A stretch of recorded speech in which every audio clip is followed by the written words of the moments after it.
पढ़ाई के साथ साथ लेवल नेक्स्ट का कोर्स भी जरूर कर लेना। आज ही रजिस्टर करें www.levelnext.in या मिस्ड कॉल दें 07969104005 पर।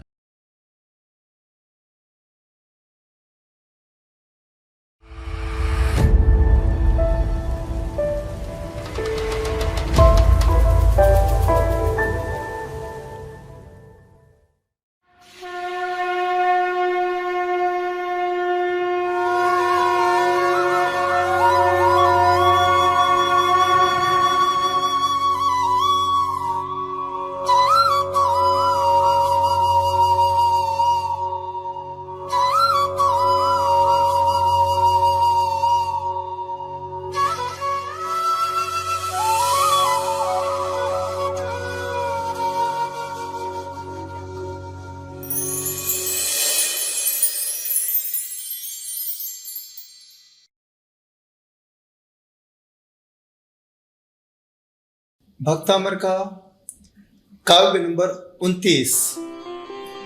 उच्च आसन को पाने के लिए, राजकीय पद को पाने के लिए, जीवन को सम्मानित रखने के लिए यह काव्य अपने आप में प्रभावशाली काव्य है। पहले हम इस काव्य को शुद्ध पढ़ना सीखते हैं। सिंहासने मणि मयूख शिखा विचित्रे। एक बार फिर से देखिए। सिंहासने मणि मयूख शिखा विचित्रे विभ्राजते तव वपुः कनकावदातम्। विभ्राजते तव वपुः कनकावदातम्। बिंबं वियत् विलसदंसुलतावितानम्। बिंबं वियत् विलसदंसुलतावितानम्। तुंगो दयाद्रि शिरसीव सहस्र रश्मिः। तुंगो दयाद्रि शिरसीव सहस्र रश्मिः। एक बार फिर से पूरा देखेंगे। सिंहासने मणिमयूख शिखा विचित्रे विभ्राजते तव वपुः कनकावदातम्। बिंबं वियत् विलसदंसुलतावितानम्। तुंगो दयाद्रि शिरसीव सहस्र रश्मिः। अब इसे संगीत के साथ आत्मसात करें। सिंहासने मणिमयूख शिखा विचित्रे विभ्राजते तव वपुः कनकावदातम्। बिंबं वियत् विलसदंसुलतावितानम्। तुंगोदयाद्रिशिरसीव सहस्ररश्मिः। चलते हैं शब्दार्थ की ओर। सिंहासने, सिंहासन पर, मणि रत्न मयूख सुंदर किरणें, शिखा अग्रभाग, विचित्रे चित्र विचित्र, विभ्राजते शोभायमान, तब आपका वपुः शरीर, कनक स्वर्ण अवदातम अति सुंदर, बिंबम बिंब, वियत आकाश, विरसत शोभित है, अंश किरण, लता वितानम लताओं का समूह, तुंग ऊंचा, दयाद्रि उदयाचल की शिरसी, शिखर इव भाति, सहस्र रश्मिः सूर्य।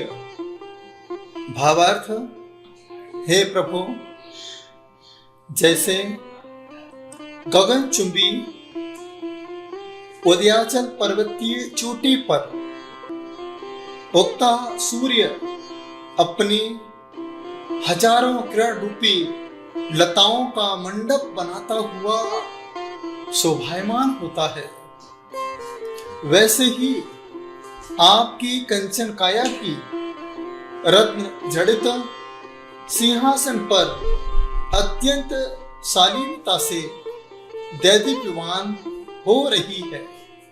इस काव्य में आचार्य मनुतुंग स्वामी सिंहासन प्रातिहारी का वर्णन कर रहे हैं। सिंहासन अर्थात जीवन में करना हो शासन तो अपनाएं आसन। जैसा आसन होता है वैसा ही शासन होता है। आसन से ही हम जीवन में शासन कर सकते हैं। साधना करने के लिए भी आसन का होना बहुत जरूरी है। कभी भी जमीन पर बैठकर की साधना नहीं करें।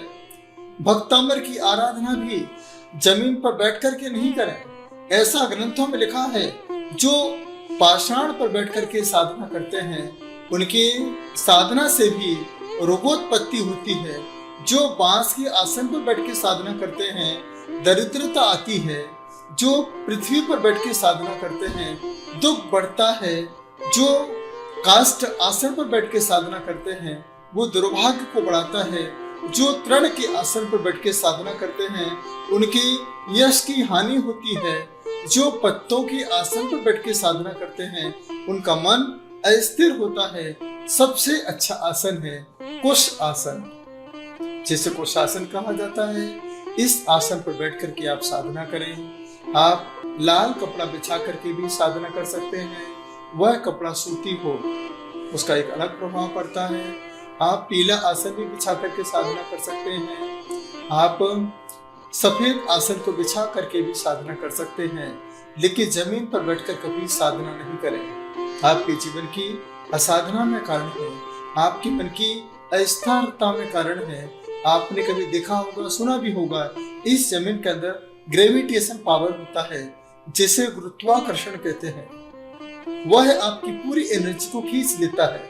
एक चुंबक का सिद्धांत होता है कि जब कभी चुंबक चिकित्सा कोई करता है तो वह भी लकड़ी के आसन पर एक सुंदर से आसन पर बिठा करके एक चुंबकीय चिकित्सा करता है।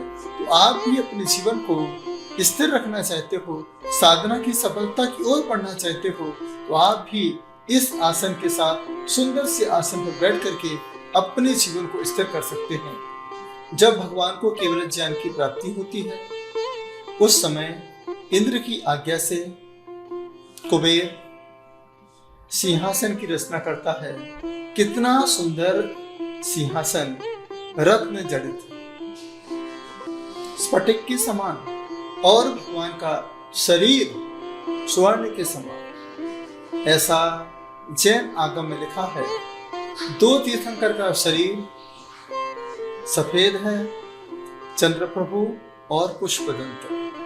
दो तीर्थंकर का शरीर लाल है, पद्म प्रभु और वासुपूज्य।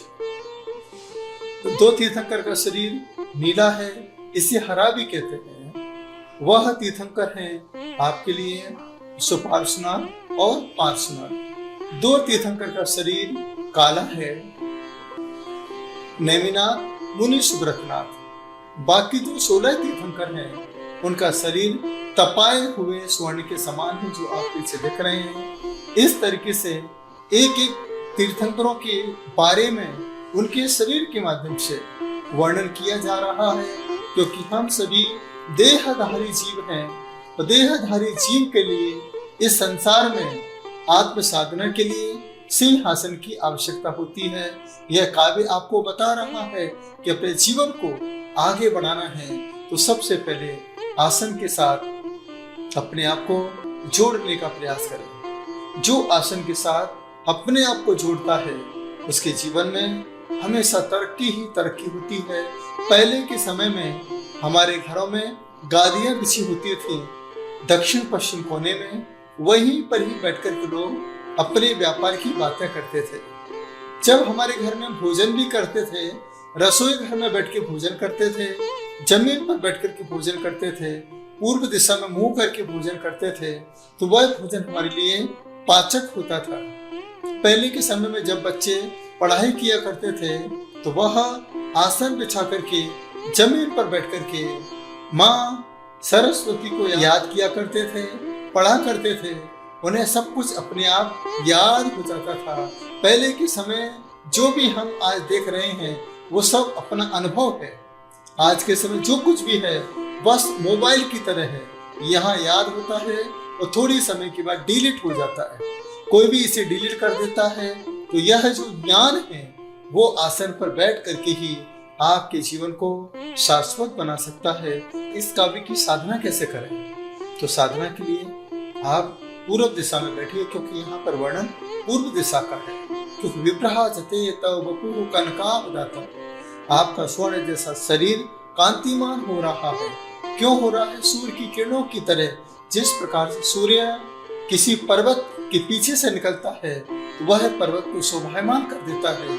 इसी प्रकार से हे प्रभु, आप जहां बैठे हैं वहां पीछे जो सिंहासन पर्वत के समान महसूस हो रहा है और आप के प्रभाव से वह साधना की किरणें चारों तरफ फैल रही हैं, जो सिंहासन की शोभा बढ़ा रही है। प्रातःकाल सूर्य निकलने के समय ब्रह्म मुहूर्त के बाद जैसे सूर्य की पहली किरण निकले, आप प्रातःकाल पूरे ध्यान के साथ पर्वत के ऊपर बैठ के साधना कर सकते हैं। यदि हम पर्वत के ऊपर बैठ के साधना करते हैं तो यह आपके लिए बहुत ज्यादा प्रभावशाली होगा।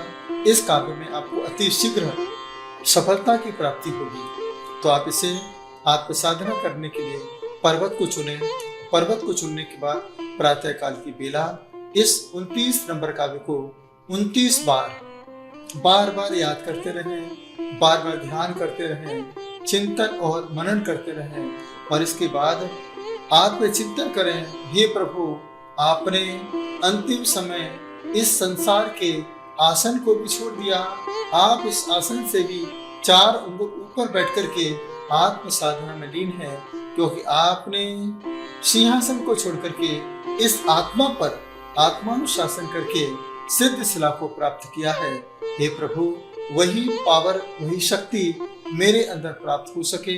यदि किसी को थायराइड हो, गुर्दे में, जिगर में कोई प्रॉब्लम हो, गले में कोई प्रॉब्लम हो, तो दोनों हाथों को आगे फैला करके जीभ को बाहर निकाल के जैसे शेर दहाड़ता है, उसी प्रकार से आप सिंहासन मुद्रा बना करके आप दहाड़ते हुए इसे भारी आवाज में इस काव्य का पाठ करें। जब इस काव्य का पाठ करेंगे तो आपके गले की सारी समस्याएं, थायराइड से संबंधित कोई समस्या हो या फिर हृदय से संबंधित कोई समस्या हो, तो सारी समस्याओं का समाधान इस काव्य के माध्यम से हो सकता है। जब आपको लगे कि जीवन में मेहनत करने के बाद भी राजकीय पद, शासकीय पद प्राप्त नहीं हो रहा है, आप अपने व्यापार में भी स्थिरता महसूस नहीं कर पा रहे हैं, आप घबराए नहीं। इस काव्य के साथ रिद्धि और मंत्र जाप को भी आप प्रसाद करें। इसका रिद्धि जाप है ओम ह्रीं अरहं नमो घोरतवाणं झ्रौं झ्रौं नमः स्वाहा। मंत्र जाप है ओम नमो नमि ऊण पासं विषहर पुल्लिंगमन्तो विषहर नाम रकारमन्तो सर्व सिद्धि मीहे इह समरन्ताणं मण्णे जागै कप्प दुमच्चं सर्व सिद्धि ओम नमः स्वाहा। जो सरकारी पद पर आसीन होना चाहता है वह भी उस आसन पर बैठकर, जिस आसन पर उसे आज नहीं कल बैठना है, आपको वही ड्रेस करना है जो आपको सरकारी पद पर बैठने के बाद पहनना पड़ेगी। प्राइवेट पद पर बैठने के बाद पहनना पड़ेगी। तो जो पद आपको चाहिए, जो ड्रेस आपको वहां पहनना पड़ेगी, वो ड्रेस पहले से पहन करके इस काव्य की आप आत्म साधना करें। जिस दिशा में आपकी सर्विस लग रही है, बस वहां पर पूरी गहरी श्वास के साथ, तन्मयता के साथ, क्योंकि जैसी ड्रेस है वैसा एड्रेस हुआ करता है। तो पूरे मनोभावना के साथ देखिए मैं कैसे पढ़ रहा हूँ, बस भारी आवाज में। सिंहासने मणिमयूख शिखा विचित्रे। गहरी श्वास लेकर के रोक लीजिए। विभ्राजते तव वपुः कनिकावदातम्।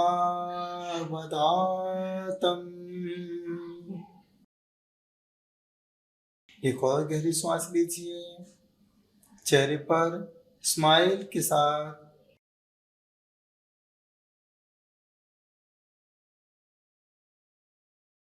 बिंबम वियत विलसदं सुलतावितानम्।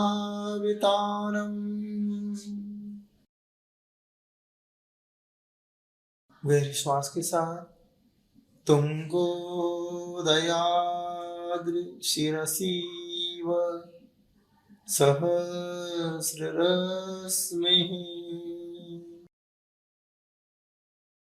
श्वासों के साथ इस काव्य को आत्मसात कीजिए। प्रभु से प्रार्थना कीजिए कि हे प्रभु, इस युग में मुझे आपने जन्म दिया है, मैं भी अपने जीवन में अपने संसार के लिए शासन कर सकूं। इसलिए मैं इस आसन पर बैठ करके आत्म साधना कर रहा हूँ, आत्मानुशासन कर रहा हूँ। इस आत्मा पर जब शासन होगा तो सारी दुनिया मेरी आज्ञा में रह करके मेरे अनुसार चलेगी और मैं भी इस संसार के हर कार्य में शासक बन करके अपनी बात कह पाऊंगा। यह काव्य अपने आप में बहुत प्रभावशाली है, आयु को बढ़ाने वाला है और आपको जो पद चाहिए, जिस आसन पर आपको बैठना है, उस आसन पर पहुंचाने वाला यह 29 नंबर काव्य है। आपने इसे आत्मसात किया, प्रेम के साथ अनुग्रहित हो। ओम नमः।